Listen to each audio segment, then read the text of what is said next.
जी, अस्सलाम वालेकुम स्टूडेंट्स। आज का हमारा जो थर्ड लेक्चर है इस वीक का, लास्ट लेक्चर, और इस चैप्टर जो हमने एंजाइम चैप्टर शुरू किया हुआ है, इसका ये लास्ट टॉपिक है। इस टॉपिक का नाम है describe the mechanism of enzyme action. ठीक है, तो बेसिकली मैं थोड़ा सा यहाँ पे रिवाइज करवा दूँ। पीछे हमने अब तक क्या कुछ पढ़ा है। हमने एंजाइम वाला चैप्टर जो है वो चैप्टर 6 बेसिकली वो शुरू किया हुआ है, जिसके अंदर हमने एंजाइम्स का इंट्रोडक्शन वो हमने पढ़ा, एंजाइम मेटाबॉलिज्म के बारे में हमने पढ़ा, और इसके साथ हमने जो एक्टिवेशन एनर्जी है उस चीज़ के बारे में डिस्कस किया। फिर हमने एंजाइम के कैरेक्टरिस्टिक्स जो हैं वो डिस्कस किए, और फिर यूजेस ऑफ एंजाइम इस चैप्टर के अंदर हमने वो देखा। और फिर अपने सेकंड लेक्चर के अंदर हमने factors affecting on the enzyme activity, जिसमें हमने टेम्परेचर, पीएच, सबस्ट्रेट कंसंट्रेशन, इन फैक्टर्स को डिस्कस किया कि किस तरीके से ये एंजाइम के ऊपर असरअंदाज होते हैं, एंजाइम एक्टिविटी के ऊपर। तो इस तरीके से इस कंटिन्यूटी के अंदर हमारा ये लास्ट जो टॉपिक है इस चैप्टर का, वो है describe the mechanism of enzyme action. यानी इस चैप्टर के अंदर हम ये समझने की कोशिश करेंगे कि एंजाइम्स काम किस तरीके से करते हैं, उनका जो मैकेनिज्म है एक्शन का वो क्या है, तरीकाकार क्या है। मैकेनिज्म ऑफ एंजाइम एक्शन की जब हम बात करते हैं तो इसको हम इस तरीके से समझते हैं कि जब भी कोई भी एंजाइम अटैच होते हैं किसी भी सबस्ट्रेट के साथ, या कोई भी सबस्ट्रेट जब एंजाइम के साथ अटैच होता है, यहाँ पे याद रखना है कि एंजाइम पूरे का पूरा जो है वो इन्वॉल्व नहीं होता उस एक्टिविटी के अंदर, बल्कि एंजाइम का एक स्पेसिफिक रीजन होती है, एक जगह होती है जिसे हम एक्टिव साइट कहते हैं, वो बेसिकली इन्वॉल्व होती है। तो इस बात को अगर मैं यूं कहूं कि जब कोई भी एंजाइम किसी भी सबस्ट्रेट के साथ अटैच होता है, या सबस्ट्रेट एंजाइम की एक्टिव साइट के साथ अटैच होता है, तो ये जो अटैचमेंट है ये टेम्पररी एंजाइम सबस्ट्रेट कॉम्प्लेक्स बना देती है। यानी जब कोई भी एंजाइम किसी सबस्ट्रेट के साथ अटैच हुआ तो वो बन जाता है एंजाइम सबस्ट्रेट कॉम्प्लेक्स। ये इस डायग्राम के अंदर देखें, मिसाल के तौर पर ये एक एंजाइम है, ये सबस्ट्रेट है, ये एक्टिव साइट है, ये सबस्ट्रेट इस एक्टिव साइट के साथ आके अटैच हो गया। अब कंडीशन ये बन गई कि ये एंजाइम है और इसके साथ ये सबस्ट्रेट अटैच हुआ हुआ है, तो इस कंडीशन को हम कहते हैं एंजाइम सबस्ट्रेट कॉम्प्लेक्स। ठीक हो गया। अब इसके बाद क्या होगा, enzyme catalyse the reaction and substrate is transfer into product. तो जो शुरू में होता है कि एंजाइम इस सब रिएक्शन को कैटलाइज करेगा, और ये जो सबस्ट्रेट है ये प्रोडक्ट के अंदर कन्वर्ट हो जाएगी। और आप देख रहे हैं कि जैसे ही ये प्रोडक्ट बनता है, कन्वर्ट होता है रिएक्टेंट इसमें प्रोडक्ट के अंदर, ये प्रोडक्ट अब अलहदा हो गया है। ये देखिए, ये प्रोडक्ट अलहदा चला गया और एंजाइम वापस अपने अलहदा हो गया। So the enzyme substrate complex break enzyme and products are release. तो ये जो कंडीशन थी जिसके अंदर ये एंजाइम सबस्ट्रेट कॉम्प्लेक्स बना हुआ था, यानी ये सबस्ट्रेट एंजाइम के साथ अटैच था, अब क्या हुआ कि वो सबस्ट्रेट तो बन गया प्रोडक्ट, और प्रोडक्ट बन के अलहदा हो गई। अब ये एंजाइम सबस्ट्रेट कॉम्प्लेक्स जो है वो ब्रेक डाउन हो जाता है, एंजाइम अलहदा हो जाता है और प्रोडक्ट अलहदा हो जाता है। तो ये एक सिंपल फिनोमेना है मैकेनिज्म ऑफ एंजाइम एक्शन का। अब इसको अगर मैं इक्वेशन के अंदर जैसे ये डायग्राम के अंदर आपको बताया, ये अगर हम इक्वेशन की, ये एंजाइम है प्लस ये सबस्ट्रेट है, तो ये एरो जब ये दोनों मिलेंगे तो ये बन जाएगा एंजाइम सबस्ट्रेट कॉम्प्लेक्स। फिर एंजाइम अलहदा हो जाएगा और प्रोडक्ट अलहदा हो जाएगा। ये इस कंडीशन के अंदर आप देख सकते हैं।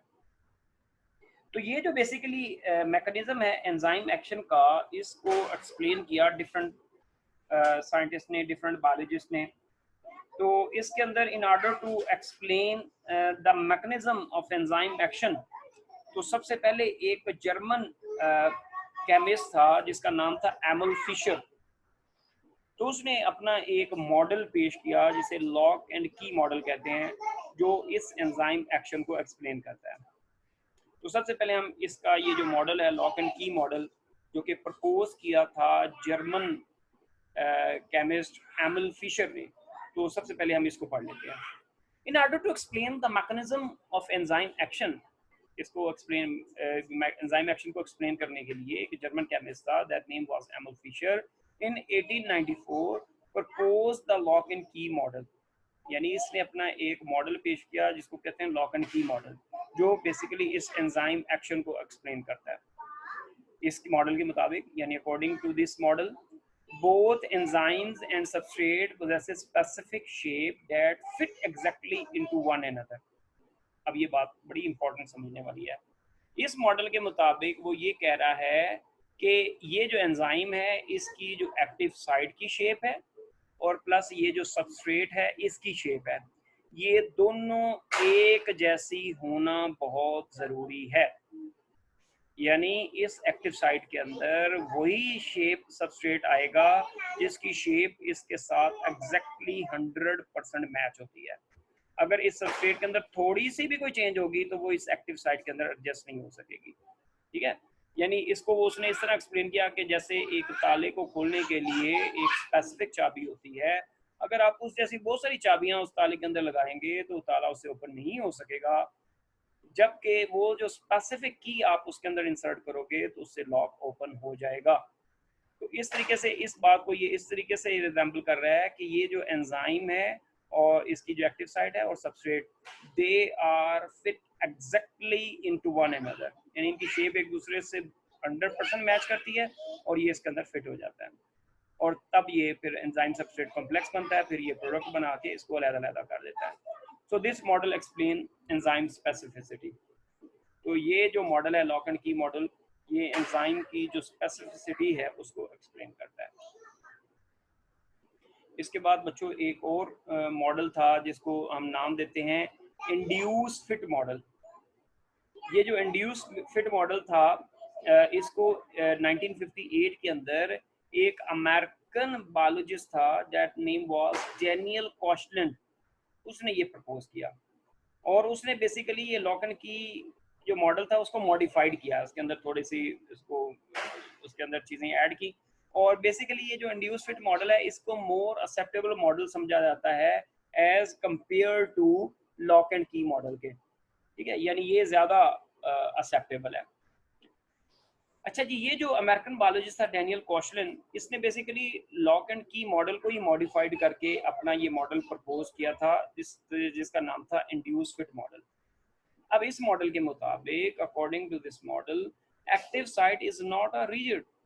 इसके मुताबिक ये जो एक्टिव साइट है ये इतनी रिजिड स्ट्रक्चर नहीं होती कि बिल्कुल इसमें कोई किसी किस्म की जरा से भी चेंज ना आए। ठीक है, बल्कि इसके मुताबिक ये जो एक्टिव साइट है वो सबस्ट्रेट को सामने रखते हुए थोड़ी बहुत अपनी शेप के अंदर चेंज ला सकती है। Structure rather is moulded into required shape to perform its function. यानी इसको डायग्राम के जरिए अगर हम देखें तो फर्ज करो ये एक्टिव साइट है, ये अब सबस्ट्रेट है। अब ये थोड़ा सा इसमें फ़र्क है सबस्ट्रेट और एक्टिव साइट के अंदर। तो इंड्यूस फिट मॉडल के मुताबिक अब क्या होगा कि एक्टिव साइट इस सबस्ट्रेट को सामने रखते हुए अपनी शेप के अंदर थोड़ी सी चेंज ले आती है ताकि वो सबस्ट्रेट इसके अंदर फिट हो सके, जबकि लॉक एंड की वाला कहता था कि नहीं ये बिल्कुल रिजिड है, कोई चेंज नहीं आती। जबकि इंड्यूस फिट मॉडल के मुताबिक इसमें थोड़ी बहुत चेंज आ सकती है और फिर ये सबस्ट्रेट इसके अंदर फिट हो जाता है और इस तरीके से ये एंजाइम सबस्ट्रेट कॉम्प्लेक्स बन जाता है और फिर वही एंजाइम अलहदा हो जाता है और प्रोडक्ट बन के अलहदा हो जाती है। तो ये जो मॉडल था इंड्यूस फिट मॉडल, इसके मुताबिक ये है कि एंजाइम की जो एक्टिव साइट है वो इतनी रिजिड नहीं होती बल्कि वो अकॉर्डिंग टू द सबस्ट्रेट अपनी शेप में थोड़ी सी चेंज ला सकती है।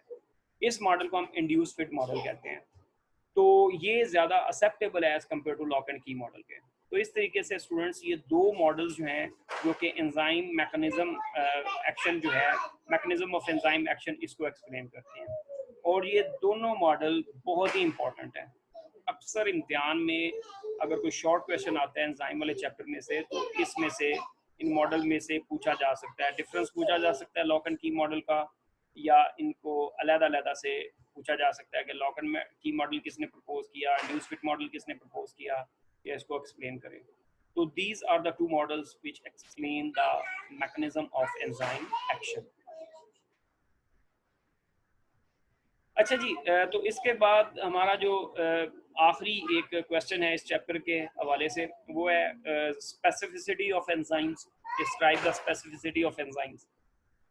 जैसा कि हमें पता है कि number of known enzymes, there are over 2000 known enzymes, each of which is involved in one specific chemical reaction.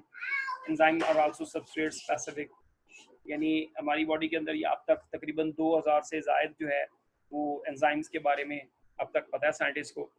और हर एंजाइम जो है each of which is involved in its one specific chemical reaction. Her enzyme एक specific chemical reactions को ही catalyse करता है. ठीक है, मतलब ये नहीं है कि ये एक एंजाइम इन 2000 रिएक्शंस को या 2000 रिएक्शंस जो हैं वो इन सारे एंजाइम्स को एक ही जगह पे हो जाएंगे. नहीं, हर 2000 एंजाइम है तो हर एंजाइम एक स्पेसिफिक रिएक्शन को ही अलाउ करेगा एज ए कैटलिस्ट के तौर पर. So enzyme are also substrate specific. तो जैसे कि अभी हमने अभी मैकेनिज्म ऑफ एंजाइम एक्शन के अंदर जो लॉक एंड की मॉडल या इंड्यूस फिट मॉडल पढ़ा, तो उसके अंदर भी हमने पढ़ा कि एंजाइम जो है उसकी एक्टिव साइट स्पेसिफिक होती है अकॉर्डिंग टू सबस्ट्रेट. हाँ, थोड़ी बहुत तो शेप में चेंज आ सकती है, लेकिन बिल्कुल जो है वो अगर कोई डिफरेंट है तो वो उसमें एडजस्ट नहीं हो सकता. अब इसकी एग्जांपल अगर हम देखते हैं, एग्जांपल ऑफ एंजाइम स्पेसिफिसिटी. अब मिसाल के तौर पर एक एंजाइम है जिसका नाम है प्रोटीएज एंजाइम. अब ये जो प्रोटीएज एंजाइम है, इसका काम है ये पेप्टाइड बॉन्ड्स ब्रेक डाउन करता है in proteins. Will not work on starch. अब यानी प्रोटीएज एंजाइम प्रोटीन के लिए इस्तेमाल होगा, ये स्टार्च को ब्रेक डाउन करने के लिए इस्तेमाल नहीं हो सकता. इसी तरह स्टार्च को ब्रेक डाउन करने के लिए एक एंजाइम इस्तेमाल होता है जिसे एमाइलेज कहते हैं. तो एमाइलेज जो है वो प्रोटीन को ब्रेक डाउन नहीं कर सकता. सिमिलरली एक और एंजाइम है लिपेज. ये एंजाइम सिर्फ लिपिड्स पे एक्ट करता है, लिपिड्स को डाइजेस्ट करता है, उसको फैटी एसिड ग्लिसरॉल में कन्वर्ट करता है. तो लिपेज एंजाइम जो है ये प्रोटीन्स को ब्रेक डाउन नहीं कर सकता. ठीक है ना. तो ये तो मैंने आपको सिर्फ 3 एंजाइम्स के नाम बताए जो कि उसकी जो स्पेसिफिसिटी है उसको शो कर रहे हैं. यानी प्रोटीज एंजाइम प्रोटीन को ब्रेक डाउन करेगा, एमाइलेज जो है वो स्टार्च की ब्रेक डाउन करेगा, जबकि लिपेज जो है वो लिपिड्स को डाइजेस्ट करेगा, उसको ब्रेक डाउन करेगा. तो this is about the example of enzyme specificity. अच्छा, अब अगर इसी की कंटिन्यूटी में हम देखें कि determination of specificity of enzyme, यानी specificity of different enzyme is determined by the shape of their active site. अब ये कैसे आप डिटरमिन करेंगे कि ये एंजाइम स्पेसिफिक है इस रिएक्शन के लिए, इस सबस्ट्रेट के लिए, ये वाला एंजाइम इस सबस्ट्रेट के लिए स्पेसिफिक है. तो ये जो स्पेसिफिसिटी है इसको डिटरमिन करने के लिए हमें उस एंजाइम की जो एक्टिव साइट है उसके बारे में जानना जरूरी है. तो यानी सादा लफ्जों में क्या हुआ कि एक्टिव साइट बेसिकली डिटरमिन करेगी कि कौन सा एंजाइम किस सबस्ट्रेट को बाइंड करके रिएक्शन करवा सकता है. Active site possesses specific geometric shape. हर एंजाइम की जो एक्टिव साइट है उसकी एक मखसूस स्पेसिफिक जियोमेट्रिक शेप होती है that fit with the specific substrate.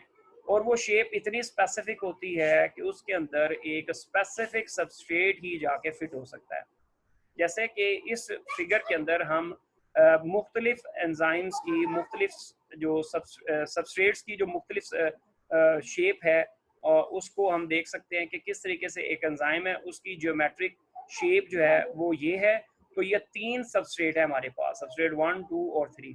तो आप देखें कि अब अगर हम इसमें देखें इस एक्टिव साइट की शेप को सामने रखते हुए, तो इसमें से सबस्ट्रेट 1 आप देखें, इसकी शेप देखें और इस एक्टिव साइट की शेप देखें तो ये बिल्कुल मुख्तलिफ नज़र आ रही है.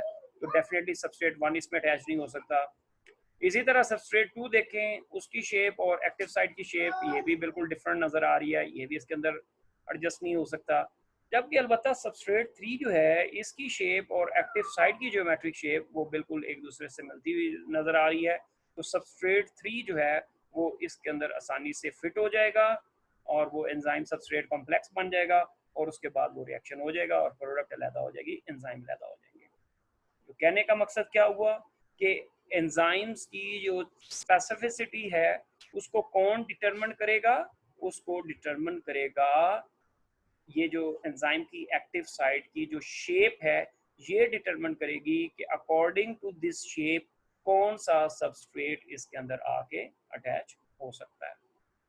हो गया. तो ये इस चैप्टर का लास्ट क्वेश्चन था, describe the specificity of enzyme, के एंजाइम की जो स्पेसिफिसिटी है उसको किस तरीके से डिटरमिन किया जा सकता है. इसके साथ स्टूडेंट्स आपका ये जो चैप्टर था एंजाइम, छठा चैप्टर, ये हमने मुकम्मल कर लिया। इस वीक के लेक्चर्स हमारे मुकम्मल हो गए। अगले वीक में, नेक्स्ट वीक में हम जो चैप्टर शुरू करेंगे वो हम बायो एनर्जेटिक्स चैप्टर 7 जो है वो शुरू करेंगे। और ये जो एंजाइम वाला चैप्टर, इसको आपकी जो यूट्यूब चैनल है कॉलेज का, उसके अंदर इसको अपलोड कर दिया जाएगा। इसको आपने डिटेल के साथ इस चैप्टर के लेक्चर्स को सुनना है, पढ़ना है, बुक से भी पढ़ना है आपने, और जो मैंने आपको ये बताया इसको भी सुनना है, पढ़ना है, याद करना है। और फिर जब हमारी वेडनेसडे और थर्सडे को जूम क्लास होगी, तो उस पे फिर हम इस चैप्टर की डिस्कशन करेंगे, उसके आपके जो क्वेश्चंस हैं उनको आंसर करेंगे, और मज़ीद अगर कोई चीज़ आपने समझनी हो इसमें तो उसको हम डिस्कस करेंगे। तो इसके साथ हमारा ये जो एंजाइम वाला चैप्टर है मुकम्मल हो गया। इसके अंदर फिर वो अगर इसकी हम बात करें इसके एमसीक्यूज़ की, या आपको मैंने एक्टिविटी में दिया हुआ है कि इसके एमसीक्यूज़ आपने सॉल्व करने हैं, शॉर्ट क्वेश्चंस आपने सॉल्व करने हैं। तो ये सारे इसके एमसीक्यूज़ हैं, शॉर्ट क्वेश्चंस हैं। तो इसको भी हम अपनी जूम क्लास के अंदर ही डिस्कस करेंगे, ठीक है। जैसे ये छोटे छोटे शॉर्ट क्वेश्चंस हैं, इनको हमने ऊपर डिस्कस कर लिया है, लेकिन मिसाल के तौर पर जैसे एक्टिवेशन एनर्जी क्या है, the amount of energy required by all chemical reaction to break chemical bonds begin to the reactions, ठीक है ना। फिर एक्टिव साइड क्या होती है कि स्मॉल पोर्शन एंजाइम्स के अंदर जहाँ पे ये सबस्ट्रेट आके बाइंड होते हैं, जहाँ पे केमिकल रिएक्शन होता है, उसको हम एक्टिव साइड कहते हैं। तो इस तरीके से ये सारी एक्टिविटीज़ के अंदर चीज़ें आती हैं, इनको भी आप पढ़ेंगे, याद करेंगे। और इसमें भी अगर आप कोई चीज़ आपने पूछनी हुई तो हम जो अपनी जूम क्लास होगी वेडनेसडे और थर्सडे को 10:30 बजे, उसके अंदर हम इसको डिस्कस करेंगे। तो इसके साथ स्टूडेंट्स हमारा इस वीक के लेक्चर जो है वो मुकम्मल हो गए, और हमने ये चैप्टर 6 था एंजाइम, उसको मुकम्मल कर लिया। आई होप कि आप इसको पढ़ेंगे, सुनेंगे, समझेंगे, इसको याद भी करेंगे, और फिर इसके हवाले से जो भी आपके क्वेश्चंस होंगे वो हम अपनी जूम जो ऑनलाइन क्लास होगी उसके अंदर डिस्कस करेंगे। Thank you so much students, thank you.